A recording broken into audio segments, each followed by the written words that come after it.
name. Last show for Feb. Can you believe it? We barely started and we've seen through a month. Yeah, January took forever, and then February is just like poof. Poof indeed. It was a poof month. How's it, everybody? Welcome to another Veterans Vault. It's James and I talking video games. Oh, something in my eye. I'm okay. Yeah, your finger. And this week we're going to be chatting some Steam Next Fest games. There's two in particular that Len's going to talk, that James is going to talk about, and yeah, we'll chat about a few others. But do leave us a comment, drop a question, let us know what games you're going to play this weekend, or if there's anything from Steam Next Fest that tickles your fancy. Yeah, I love Next Fest. I used to run a gaming newsletter, and the whole purpose or the whole genesis of that newsletter was Next Fest. I don't know, Reichardt, did you ever go to any of the big gaming conventions, E3 or the one in the UK and all that? No, that was never really my beat. Yeah, you were more the computer hardware, the SA computer stuff and all that. Yeah, all the hardware stuff, yeah. No, I was lucky. While I was at NAG, I got to go to E3. I've lost count, but I think I've been there 5 or 6 times, and I loved E3. It was amazing because it's like a candy store. You could just walk around. You had guys giving live demos on the floor. You had places we could get what they called closed door demos, etc. You could really get close to a game. You could really see what it was about. And Next Fest to me is that, except Next Fest brings that to the people. You can now see these games. You can then go download these demos and actually experience them for yourself. So in my opinion, Next Fest is, well, excuse the pun, but it's the next best thing to E3. The only thing that's missing are the crowds, and in fact, I didn't even miss that. It is nice to be in the room and get enthusiastic about these games, but it's just so awesome that you can go find these obscure games. Because E3, a lot of people would think about the big games, Microsoft, Nintendo, Sony, the stuff they announced, but there was always that stuff on the fringe that was awesome. Yeah, I think we have lost Reichardt there. Well, anyway, guys, so yeah, we've got a couple of games lined up for today. Stuff that Reichardt has picked up from Next Fest. I've also got 2 games. So I normally would have looked at a game that I've played in the past. It's already been released. So I don't know if you can hear me, James, but I can't hear you. So just give me a second. Oh, continue chatting, but I can't hear you. Yeah. Well, you sort that out. Well, Reichardt sorts out these technical difficulties. So I was going to do a different game for today, but instead last night ended up with some friends playing 2 survival games from Next Fest. So we're going to be covering that a little bit later. And just give you a chance this weekend to play on some of these. So if you don't know what Next Fest is, I suppose let's start there. Well, Reichardt sorts himself out. Steam started Next Fest. It's basically a festival for demos. So what Steam does is for a week, and it ends this Monday. It's been running all of this week. You can download and play demos from a whole lot of developers, and it's very much got an indie flavor to it. There has been some AA and AAA things creeping into the whole story over the years, but it's primarily indie games. There's a lot of slop. There's a lot of nonsense, but there are also some really, really excellent things, and it's often so hard to find the good ones. Some of these demos will be available after Monday. A lot of them, though, get pulled after Monday, and people do often ask, like, but why is that? Why don't they just keep the demo up? And the problem is with a demo is you need to maintain it. You know, you need to patch occasionally. It's extra resources. If you're a small indie developer, you can't keep making demo. You can't keep looking after your demo in your game. So, well, some guys are going to keep their demos up. Some guys are going to pull their demos. Some guys only do demos for Next Fest. So you've got this weekend. You've got till about Monday evening, our time, South African time, to try out a lot of his demos. And one last pro tip before we see if Reichardt's back. If you install the demo, awesome, yeah. So if you install the demo now, even if they yank the demo, sometimes you can still play the demo on your machine. They don't pull the license. They just remove the link from the website. So keep an eye out on that. And I think, sorry, I had one last closing.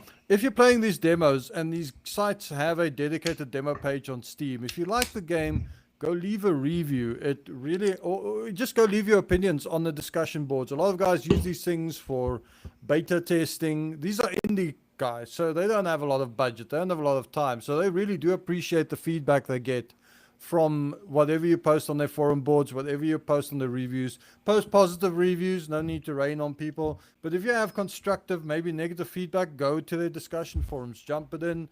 So, yep, enjoy Next Fest this weekend. I love Next Fest. It's one of my favorite. I would say one. It happens 3 times a year, so it's my 3 favorite times of the year. Better than Christmas. Anyway, we've got you. Yeah, sorry about that. I don't know Anyway, Bluetooth. We were warned. But yeah, thanks for giving quite a nice in-depth explanation there about what Next Fest is. And it's always fun to see some upcoming games, and it's really like whetting the appetite for games that you want to buy when they hit launch. I just hate the tease, though. I have sometimes awesome game on Next Fest, and I have to wait 2-3 years for the game to come out. True. Yeah. Fair enough. Yeah, that is a problem. But hey, at least you got a demo to play, right? Have some and fun. And if the game's worth it, you'll wait for it. Yeah, so the two that you're going to chat about today, I'm also very excited about. We actually had a brief chat about it yesterday on the podcast, and I actually did mention those.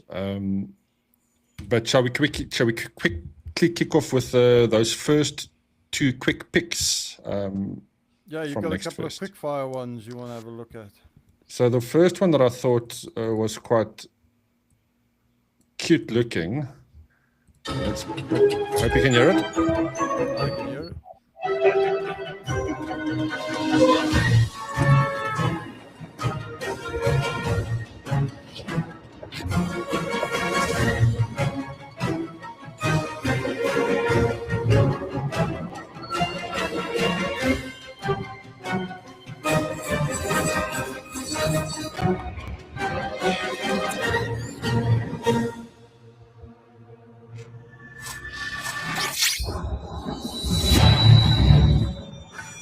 I mean, look at that. It is Konami. Are they going to do the boxing? Yeah. Yes, they're going to do the boxing, of course. You know. I mean, having a Metal Gear Solid poster there, what a nice reference, self-reference. Nice. Okay,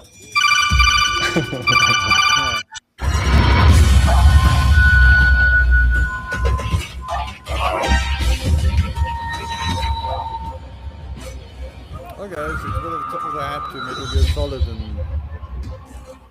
tactical. Yeah, I mean that looks cute and fun at the same time. Look at that. Look at that face. That's funny. I just thought it was really cool. So Konami, obviously one of the big publishers, but I've noticed they've been doing more support for AA and indie developers. Notably, I think last year it was Deliver at All Costs was also one that they published. So they're kind of putting their weight behind these smaller games. I mean, this looks amazing. Beautiful animation, really good. I hope they market it well and it reaches people. Yeah, definitely. Now, the other one that also kind of threw me off guard is this one. Oh, let me just share this tab. And you also had it on your list, John Carpenter's Toxic Commando. Yeah. We had a laugh about this yesterday because the trailer is nothing like the actual gameplay footage, or these trailers, these kind of early trailers. Yeah, because it's got this gorgeous animated footage. style. Yeah. Your volume is still off on this one, I think. Oh yeah, sorry. Let me just.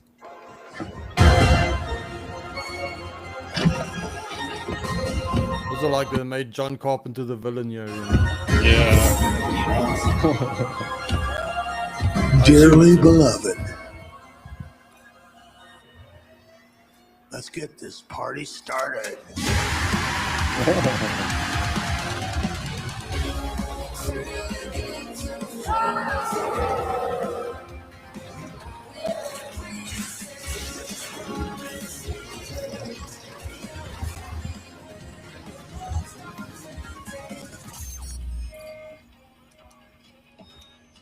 We gotta get going, like now. In fact, it's nice to see games that put in this effort with animation style, you know, instead of just doing in-game animations. Yeah, exactly. And there's the in-game footage actually. So, I mean, yeah, it looks like a hell of a fun zombie horde game. Looks UE5. I wonder if it's a UE5 engine. Those look like new polish. Good way of putting it. What? But yes, very, very Daisy. I mean, not Daisy. What was it? But there's a whole bunch of them. But Left 4 Dead being the best known one. PVE, four-player squad-based shooter. Just Dealing look at with those big hordes, bro. hordes. Yeah. I like these kind of games. I even played the World War Z game, which is underrated. Yeah. And then there's Back 4 Blood, which I haven't played yet, but there's been some people like it. And then of course it's John Carpenter. You know, he's probably, if you're too young, you'll only know him by reputation because he's been given a lot of boost again lately. Obviously, the guy who's responsible for Halloween, the guy who's responsible for the Thing. There's a Ghost of Mars is one of my secret ones I like of his. They Live has gotten a lot of context with Roddy Piper with the sunglasses where they can see the aliens and all that. So I don't know how involved Carpenter is in this. He's quite old. It doesn't sound like they're doing his synth soundtrack, but you know, I suppose it doesn't matter. It's maybe he's cashing in, but it looks. I don't know what you think. I think it looks pretty decent. No, I think it looks decent. Obviously, proof is going to be in the pudding, but it's added to the library. Boom. Going to definitely play that one this weekend. I'm going to try that this weekend as well. And then I think we'll do a quick dive. I thought this was quite funny. We both like these management style games. I mean, you were talking about a shop management. You can do a video store. There's a couple of nice ones, but I thought this one was quite super geeky. The data center sim management, where it actually seems like you have to build the thing from the ground up and lay the network cable. Yeah, I think they lost me there on the cables. I can't see myself doing it. I like these style of games. I'm a big fan of Supermarket Simulator. So, you know, you order, you pack the shelves, you deal with people coming in, you keep planning ahead so you don't fall behind. Each of the games, different things, but it's a nice, I suppose it falls in the same generation or genre as also stuff like Power Wash Simulator. It's in a way you can kind of switch off your mind a little bit and just get into routine stuff. Exactly. I wonder if you have to pack the RJ45 cable yourself. Yeah, look, I don't enjoy plugging cables into my computer, so I don't know if I'm going to play this one. But I think if Not for you. That's what I'm curious about. I'm curious who would play this, and because there would be people, and why do they enjoy it? Is it somebody who works in a data center? I kind of don't think so. No, it's probably. I mean, it's the same reason why farm simulator is so popular, right? You don't have to be a farmer, but it's therapeutic and soothing. This is another one I saw that was pretty awesome looking. A Restory. There's a playtest now, but yeah, electronic repair. Oh, fix them, yeah. You know, the fantasy is we can still fix our electronics. Yeah, when you could, yeah, when you could have still replaceable PSP parts. there. Very nice. See that also there was you get these games where you clean up objects and sell them, etc. That's also very therapeutic. It was a game, I forget the name now, Goblin something or another, where you're a little goblin and you basically pick away at objects until you have them and then you wash them out. Not Goblin Cleanup. No, Goblin Cleanup. Is it not Goblin No, Cleanup? that one. This one is a cleaning game. So this is like where you run around and you mop up stuff, etc. I actually think I played the demo for that. It's not bad. But I can't remember what the other game is. But anyway, yes. I think it's great stuff like this. You know what's also nice about a lot of these games is when they started, they were very much still in the asset flipping world. Whereas now we're seeing a lot more polish in these things, especially this game here. A lot more detail, actual proper art, etc. I know we had a whole thing last time about whether AI is good or not, but I must say if you get these kind of developers here, which is usually one or two people building these games, if they were to say, oh, we're using some AI to generate stuff, I'm like, I don't really mind because the overall quality here looks very good. They weren't going to pay an artist to do that anyway. They were at best going to go to like a Unity store and download some stuff. So Exactly, and it's I mean that's another argument. I mean, stock versus unique AI generation. Yeah, especially if you're small enough. Look, if you can afford it, for goodness sake, pay people to do it. Pay people to do the work properly. But Get your friends to do it for exposure, bro. That's how you do it.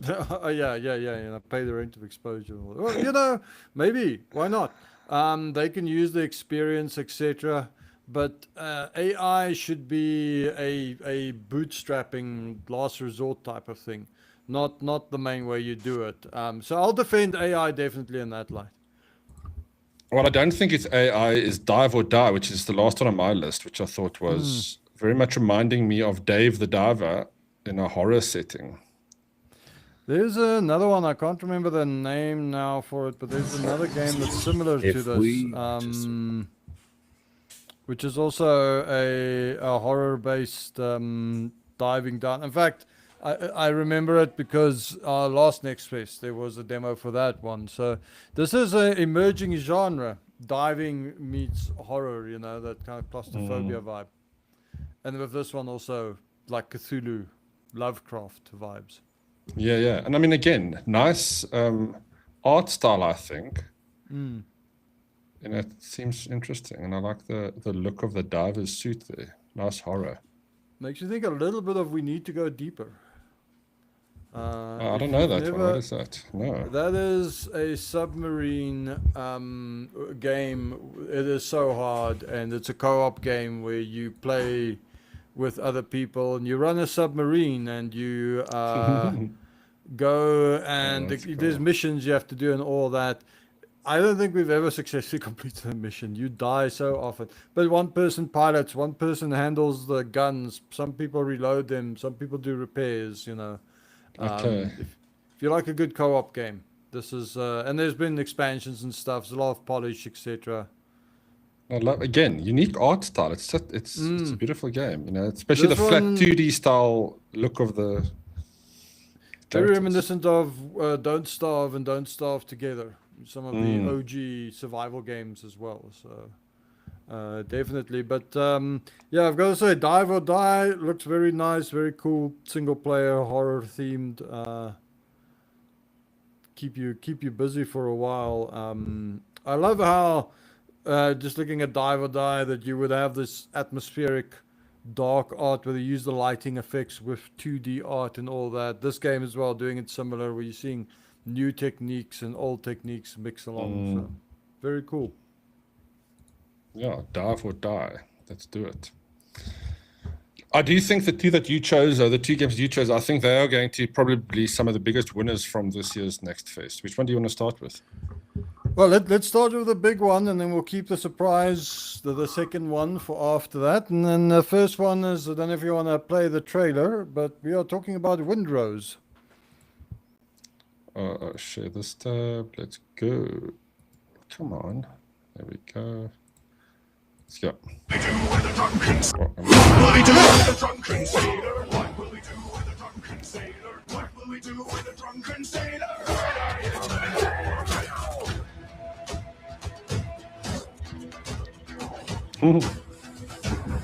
Rugged fellas.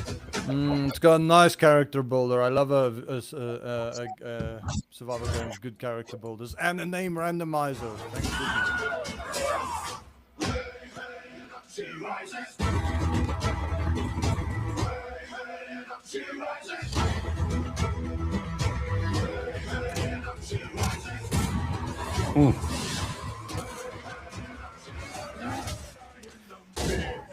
What will we do with a drunken sailor? What will we do with a drunken sailor? What will we do with a drunken sailor? Early in the morning.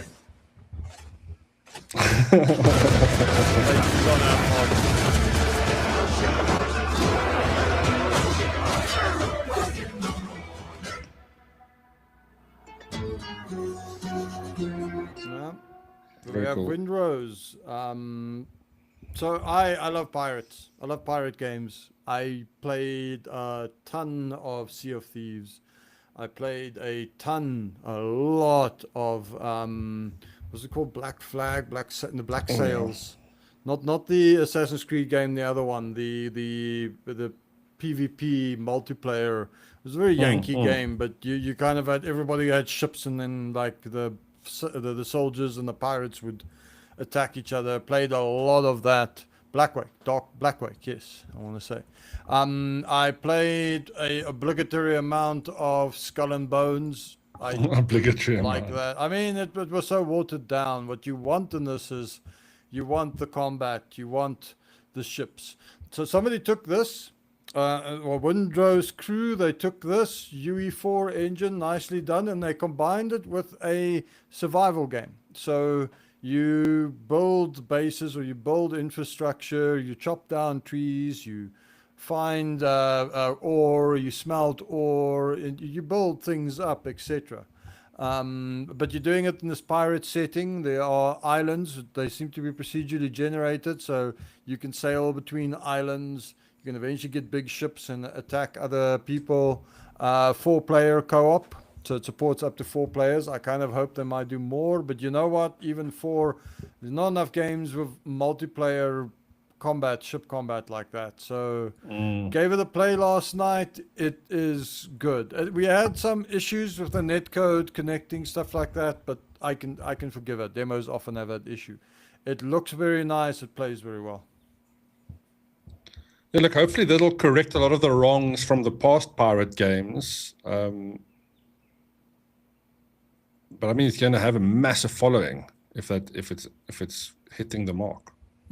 Oh, the market's gagging for this type of game. I think that's why people were so disappointed in Skull and Bones, because it was. We want something that follows up from Sea of Thieves, essentially. Sea of Thieves is a cool game, but it also does certain things in a certain way, and also if you play a lot of it, you kind of get used to it. There's never been something that gives you this combination of survival and swashbucklery, if you can call it that, you know, sailing around and doing stuff, building ships, etc. There are many survival games though where you do build on ships and you explore the world, etc. There's just not many pirate themed ones, which is why this one immediate. So we played it last night. It looks pretty, looks nice. It's very Valheim. Reich, I don't know if you ever played a lot of Valheim. No, I didn't.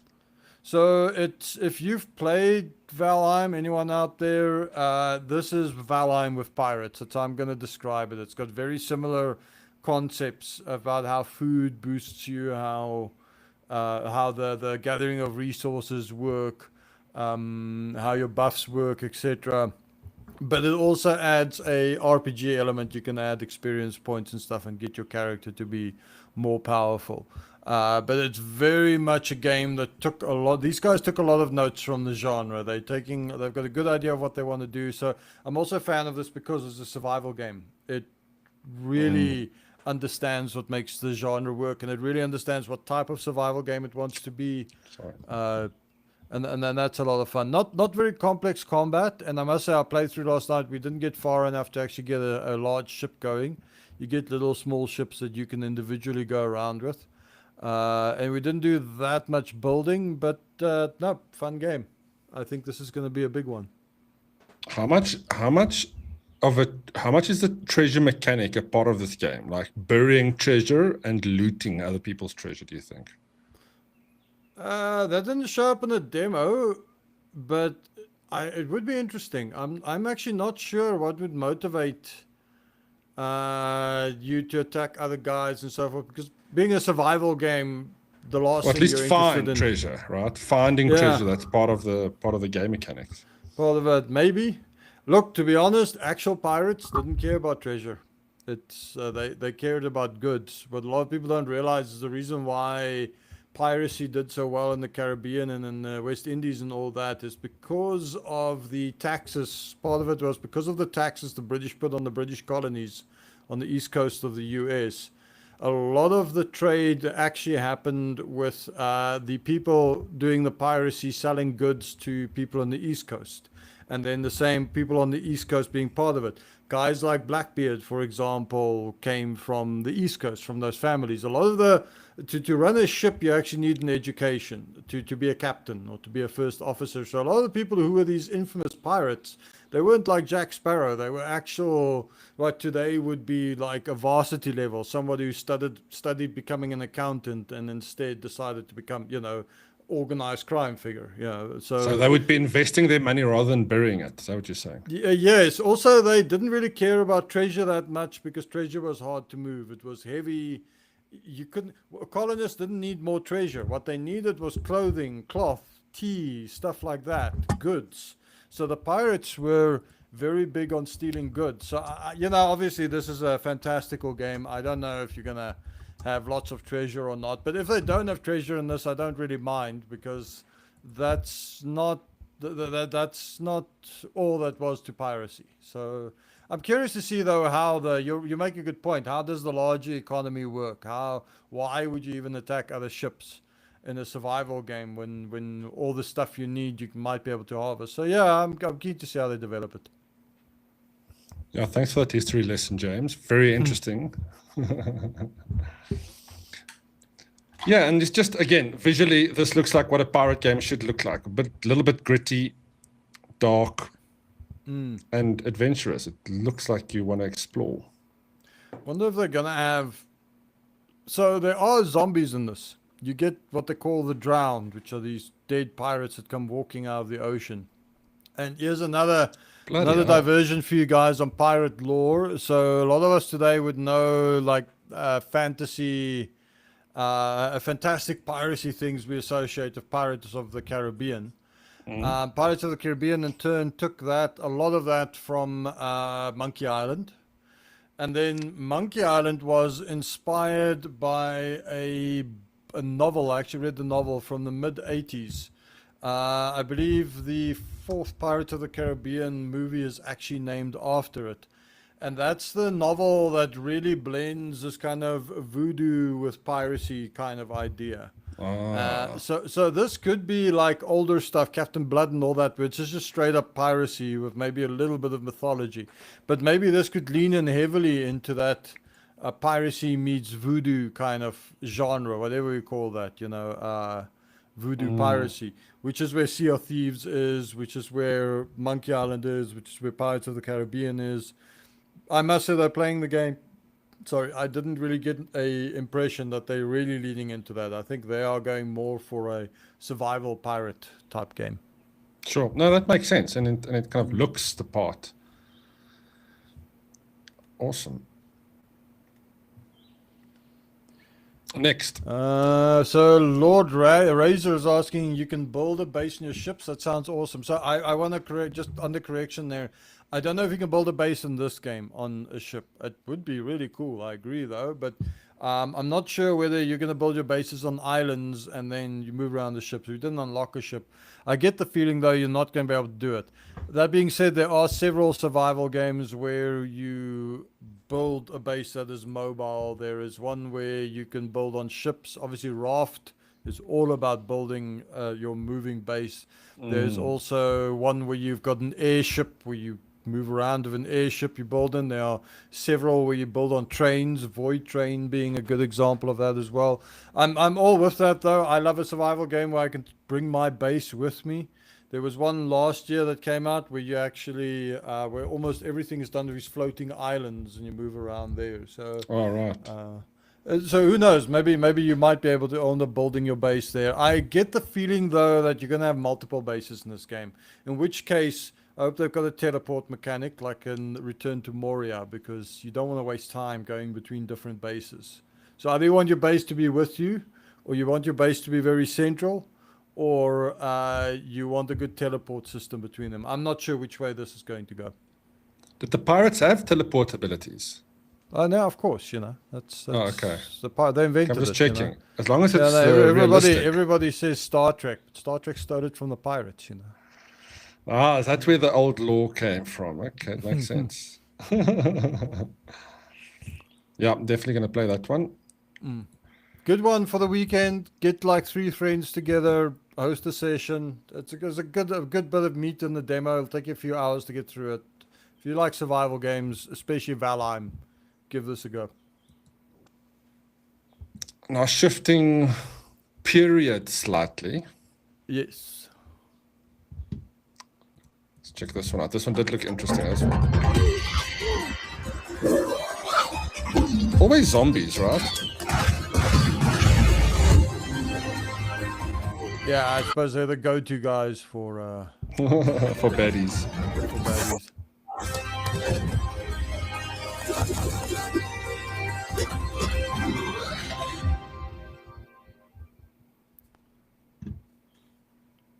What's the Alright. other one?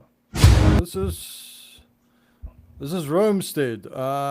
So while Windrose was a surprise to me, Romestead's been on my wish list for a while since I first saw them announce this. Okay. It's a survival game again, and by that I mean the mechanic of you're gonna build your town, you're gonna build your stuff, you're gonna harvest things, you're gonna explore the world, etc. However, first thing obviously is this kind of top-down pixel art aesthetic, which is really gorgeous in this game. And it's very old school. They don't use a lot of additional tricks. It really feels like the whole thing's built out of pixels, so it's done very nicely. Essentially, it's right after the fall of Rome. You and a bunch of settlers now have to restart, so you start building up, like you can see there, build up your settlement. You can also find NPCs in the world, and then you can assign them to work at buildings. So it's also a survival game where you can create a colony sim in a way. And then you go around, you find, you explore, you harvest resources, you find dungeons, you do dungeon crawling. I don't know, Rehat, if you ever played a game called Hammerwatch. No. So Hammerwatch is a top-down 2D action game where you so you got Heroes Hammerwatch and then normal Hammerwatch, both all the same series, but it's the same aesthetic. It's kind of got a top-down pixel art, run around, fight things, very arcadey, and that's more of a RPG arcade game. With Romestead, it's that aesthetic, but they're putting it more in a survival game vibe. So you're doing more developing all your stuff, etc. Your technologies, your buildings, things like that. Very similar if you are into survival games. There's a game called Core Keeper. This reminded me a bit of Core Keeper as well. And similar to Core Keeper, quite nice of its player count. I believe in the demo you can push up to 8 players. This I don't have a terrific much amount to say about this, except it is really fun, really slick, really streamlined. It's very focused on not being grinding, but being combat centric. So you fight a lot of enemies. I think in the demo there are 3 boss fights. We fought the first one. Was not easy, died a lot running, die, spawn, run in while one person runs circles to make sure the boss doesn't like rebuff their health or something.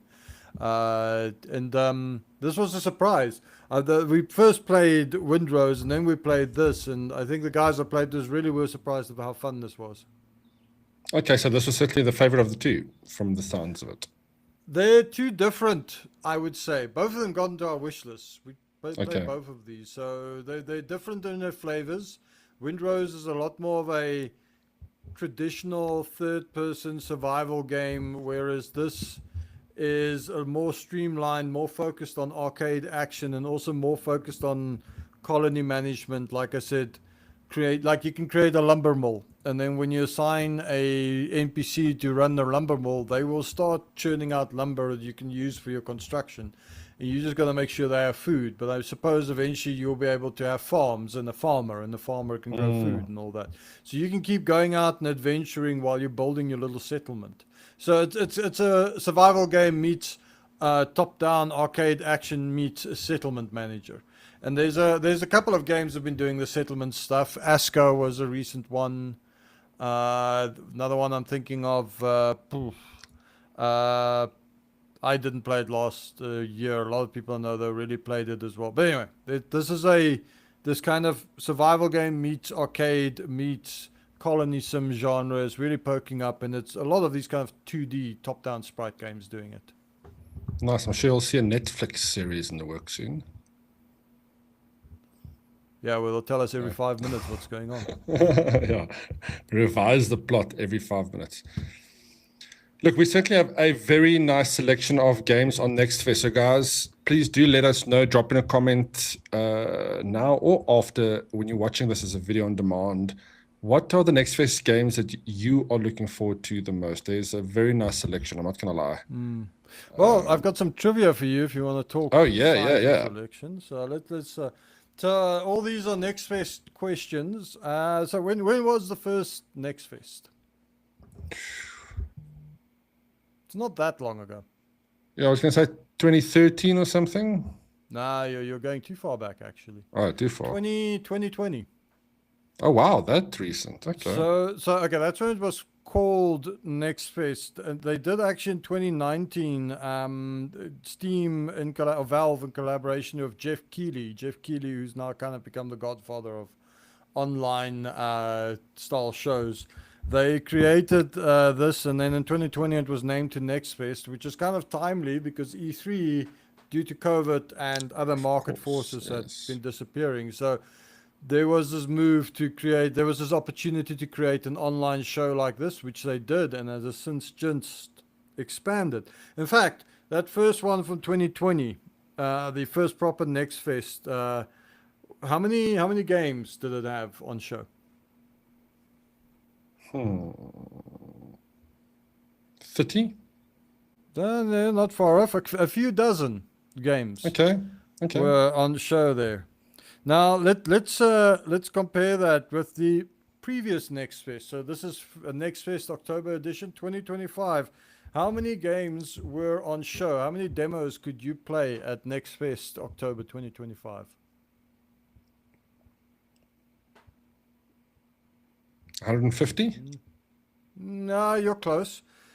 3,000 to 3,600. Wowzers. Yes. And they have been getting bigger every single Next Fest. So this one's probably going to be bigger as well. I think it's one of the big challenges for the guys, indie games, and why I said in the beginning, please leave comments on the review pages, give them feedback, promote these games, because it's becoming so hard to stand out. But yes, they are, in this one as well, more than 3,000 games that you can try, demos that you can try.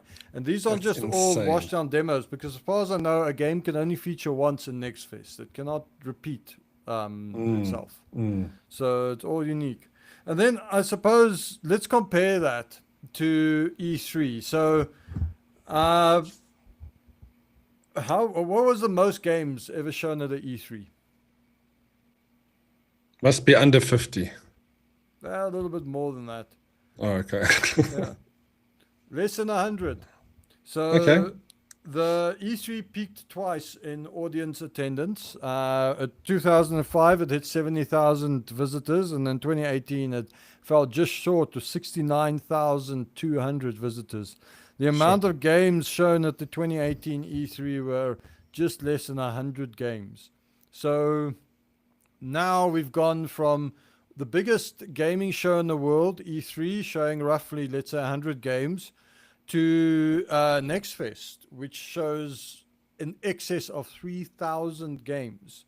Not all of them are great. A lot of them are garbage. Let's not be wrong there. A lot of them are guys pushing out their betas just to get some attention. But you will find gems there. I think some of the ones we shown there are great. Yeah. Oh, Planet of Lana 2. Is there a demo for Planet of Lana 2? I am going to so play that. The first game was amazing. But yes, it's crazy how much they produce for Next Fest, and you've got to go look at the lists. Go find different things. I find Twitter and Blue Sky are fantastic for finding out what demos to watch. A lot of guys promote their demos and other people's demos on those two platforms specifically. So go jump in there. Obviously, also everybody produces, all the major outlets produces their top 20 games, etc. So and Outbound. Finally, there's a demo out for Outbound. You see, some of these games I've been waiting for years to actually see them, and now we can play them. The wonderful thing about demos. But yeah, too many to go through here for sure, and certainly something. Oh, look at that. Disc golf And I was about to say something that caters to every genre taste, I Isn't that guess. Prince Harry? Looks like Prince Harry. Chained Beautiful. Wheels, I saw the thing on there. That Dawn of a Dying also seems to be a popular survival game showing up these days. Far, Far West, that looks like a interesting co-op game. Another thing I want to point out, more and more demos these days have co-op, like actually bring multiplayer in. Like they don't just say, oh, we'll have multiplayer. They actually bring in multiplayer. So if you and your friends just want to spend the weekend playing a couple of different multiplayer games, trying out different things, go to the sorting page, look for tags like multiplayer, co-op, PvE. You'll find some good stuff out there.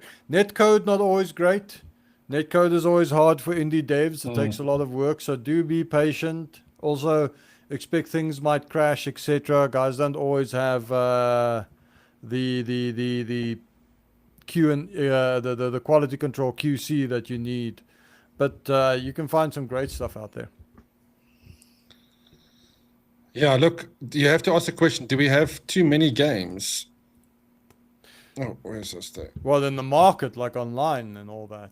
Okay, there's just so many games out there. Maybe not too many, but there's There's too many. You're never There's bored. Too many. If you go ever look for a thank you, Andrea, saying Friday Night Friday Lights. live stream. How many live streams do you watch that you actually have a Friday one? You know, Don't ask questions you don't want answers to. We're the top of that true. list, okay? We're good. We're thankful for that. Yeah, thank you, Andrea. What was I going to say? There are graphs out there showing how many games get released, especially in Yes. Steam, especially COVID. It is insane, and I also want to impress on people that, and I keep saying this show, but it's important. A lot of people, firstly, your main gaming media just don't cover most of these things because they're trying to constantly pull views, and a negative story about Modern Warfare will pull more views than a positive story about some obscure indie game, even that Octopus game. It's really, really hard for them to stand out. Also, most audiences just don't jump onto these things that quickly. Yep, there you can see that graph growing. So, streamers are great for this, lots of YouTube streamers, but you guys as the audience, go leave reviews, go tell people, go play the demos. This is how the indie games, and they get momentum out there, they get the review, because I've seen amazing games pretty much flop because people just don't know about them. What was that, Among Us, that game where you had to figure out where that game, I believe, was on Steam for 2 years and doing no business basically, and then a streamer's caught onto it, and then it became phenomenal. Now everybody's like, oh, what a great game, it changed genres. Yeah, well, it could have been entirely lost. So word of mouth, very important. Tell people about those games they like. Get attention for them out there. It really helps them. And in my opinion, Reichardt, you and I have been covering games for a long time. It's never been a better time to get great games. It just is not. The pedigree of stuff out there is fantastic. The reason why AAA is dying is not just purely because it's expensive and it's got to cater to such a wide audience. The other reason why AAA is suffering is I can, for the price of one AAA game, go buy 5 good indie or AA games.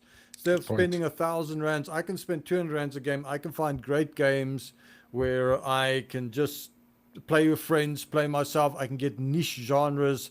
You can get such stunning titles out there. But if we don't support these guys and if we don't get them to make the sales, then it's years of work going into that. So if you love a game, leave a review, leave a like, go tell your friends about it. Buy gift copies for your friends. I mean, why not? They're cheap. It's so easy. Cheap, few beers.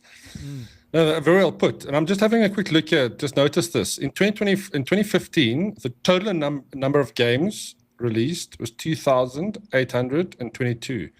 2 months into 2026, we've basically hit that same number, 2,833. We actually exceeded it by 10 games. And this makes it hard for the guys to find games. The guys market their games. And I know I was defending AI earlier. I'm not going to hit on AI a little bit. We're going to get so much slop now. We already have a shovelware issue. If you go look at like the Nintendo Switch store, and mobile game stuff, etc. There's so much nonsense because it's all shovelware, asset flipping. Not that all asset flipping games are bad. There are some great ones out there, but there's a lot of nonsense ones. And because of AI, you can now iterate so quickly, and it's happening. You will see somebody publish the same game, but in 10 different names and 10 different slight tweaks, and they just keep hammering, like spitting out these low quality, low engagement games and selling them for $1 or $2. And my problem with that is that there are many good games that deserve attention, and they don't. They don't just get the attention anymore. And to your point, you look at this video. I made 47 games in 24 hours with AI. Yeah, and I can guarantee you they're 47 rubbish All games. crap. Yeah. And look, I mean, I'll say this in closing. You have this with any tool, right? You can buy all the ingredients at your local Checkers, but you won't be able to bake a decent cake. All right? You can buy the fanciest car, but you won't be a race car driver. All right? So even though you have access to it, I mean, they're not the best analogies, but you get what I'm trying to say. I think and the issue we best have ones will now- still rise, if we make it happen. I used to believe that. I don't think so. I think it's so hard for them to stand out because there was an interesting thing a number of years ago where they did a trial. They took concert violinists, like people who are incredibly capable, and they got these guys to do busking in subways and all that, and then they measured how much money yeah. they made, and they made It's hardly nothing. no money. We are actually not very good at telling quality. It all depends on what we want. And my concern of AI is there's already, with asset flipping, a glut of these games.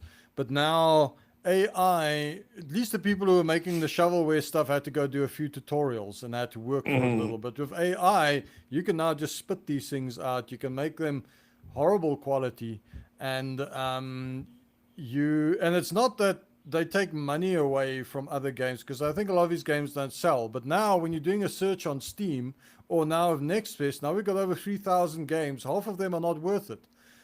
And you've got a week to find the good ones. Some of those games took years to build, etc. So I do feel sorry for people who put a lot of effort into making good games, because there are a lot of people now who do no effort to make bad games, and they chunk up. But I think Steam has taken more action on this, making it easier to filter games, allowing things to bubble up. AI can also help. I'm not talking generative AI, but background AI, sorting AI, search AI, things like that. They can really bring the gems up. But we as the audience have a responsibility. We need to champion these games. We need to find them. Instead of going to click on another rage bait title on IGN or whatever, go look for the cool indie games. Go give them your love, because it's really up to us as gamers. We are the curators of this market. We got to bring the love, man. Totally agree. And in closing, I was just going to say, I'm just going to build an AI bot that'll play all these games for me and give me top 10 recommendations. That's the future I'm going to live in. Yeah, well, you don't need to. Let the AI build the games, play the games. We can just go. And then sit it'll in give our me little feedback on pods. what's worth my time. Good point there from Andrea. A lot of the AAA guys don't optimize. They don't optimize because it is so expensive and hard to make these games. I will defend the AAA guys on this. To your point that the file sizes are so large as well. It is 4K stuff. I love that Blizzard actually allows you to download non-4K versions of the game, so you don't have to get all that extra stuff. But again, I don't agree of blaming the developers or even the industry. I blame us, the consumers. We're the people who buy this stuff. We're the people who complain when my new graphics card is not pushed to its limit. It's not about how well does this play. It's like, oh no, it's got to look pretty for me. We've turned into snobs. So I'm picking on the gamers here, but it's us. It's the audience. We need to support the right things out there. The AAA guys are just running around like headless chickens because they don't know what we want anymore. And if they flop, they lose hundreds of millions of dollars. It's the same reason why comic book movies became bad, because we started putting so much pressure on them to keep raising the bar. Eventually it's diminishing returns. Eventually you just run out of runway. So go support I'm indie depressed. games. Thank you. AA I'm going to have to go play games for the rest of the afternoon just to reinstate my faith. The in faith is gaming there. Just don't go wasted on Your faith might on be has there. been stuff. You know, go do Next Fest. Go find beautiful stuff. There are so many great games. I wish I had more time to play them all. So if you guys want to check out more Steam Next Fest picks, Arihalas wrote, I think there's 2 pieces from her that you can go check out with some more picks from Next Fest. And yeah, please do drop us a comment if you've got any of your favorites for us to check out, because there's, like James said, there's over 1,000. We may have missed some of the good ones. I normally just go off the picture, to be honest with you. If the little thumbnail looks good, I'm there. They've done a nice thing. I do as well, but they've done a nice thing with Nextfest this year on the Steam page is you can now play the videos directly in the Nextfest page. You don't actually have to go to the games page anymore. So now it's a Oh, lot yes, I easier. saw that, So yeah. use those filters, jump around, play the. My rule is usually if they don't post a gameplay video, I'm not even going to bother. I want to see what your game looks like, not just screenshots. Show me in motion, but use those videos, you know, and have fun out there. And just remember, you've got till Monday evening, and then Next Fest ends. I believe the next one, we're now February. I think there is one in June, and I think the next one, the third one, is in October. Nice. Now, these are always good ones to look forward to. I love Steam, to be honest with you. Can't wait for anything Steam to land, especially that Steam machine. Then we're going to have even more fun on the platform. Yeah, James? Ride and wool. Exactly. Thank you as always for your time. I can't wait for next week's chat. Switching things Awesome. up a bit. I'm gonna bring the heat. Oh yes. Next week's your game. We're gonna see Oh, yeah. something from you. It's gonna be yeah, good. no shopping cart simulators. I know you. That was my first choice. Uh, One last comment. Where we go. Listener, I still have a backlog for lots of games missed out as I only got in at around 2016. I would rather make reviews for old games. That's actually a great point. There's so many games that you have missed that you may even have in your library that you kind of overlook. You know. Oh yes. And a lot of those games on special are the ones. That's where the magic happens. If you get them at a good price. I'm with you. That's also why you wanted to start this podcast. Give attention to older games. It's not like the early 2000s or the 90s where if a game was 2 years old, you could definitely see the difference. You can still get a game today that's from 10 years ago, and it is amazing. There's a reason why games like Stardew Valley and GTA 5 have such long lifespans. In the technological and gameplay design level, we've kind of hit a bit of a plateau. So it's now more about enriching. The devil's in the details now. So they're always amazing games to find. But Andrea, I feel your I have sympathy for you.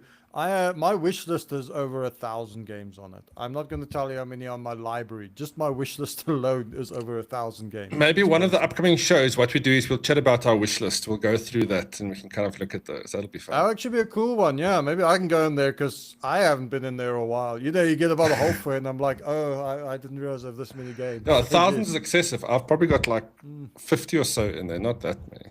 Really? What's wrong? No, I will. I'm wishlist very the game. selective. I'll wish list the game because then I get an email if they release a demo, or I get an email if they release early access. It's just a good way to follow a game because Steam will just update you of emails every time there's a significant shift on it. So. Oh yeah, the BioShock and Dishonored look great. I don't know if you've played the BioShock remaster. It's very good. Very nice thing there. Okay. Big Mac Daddy, the joy I'm getting from reading about old games that was not old enough back in the day. Oh yes, always fun. Whenever I get my hands on old gaming magazines, definitely, but even old articles, it's well worth it. Where's my camera going out? All right, guys, on that note, before we digress into another topic, and we're starting to do like these with all the podcasts, like 1 hour, 2 hour, Joe Rogan level podcasts. I know you're aiming for 30 minutes, but you won't shut up. I mean, I'm not getting a word in edgewise. Between you and Len, right, I can just sit back and literally, I actually don't have to prep anything for these. I can just listen. I'll be a panelist, I'll just be a listener as well. We still need someone to push the buttons. AI can't do that yet. Yeah, soon. All right, guys, thank you so much for tuning in. Have wonderful weekends, and do let us know what games you're going to be playing and what your favorites from Next Fest are if you've had a chance to go and pick yours. We'll see you next week for some more alternative gaming or old gaming news and reviews. And for everything else, do check out NAG for all the best games and tech information. We're speaking softer so that we can stop the podcast. Cheers, guys. Bye, guys.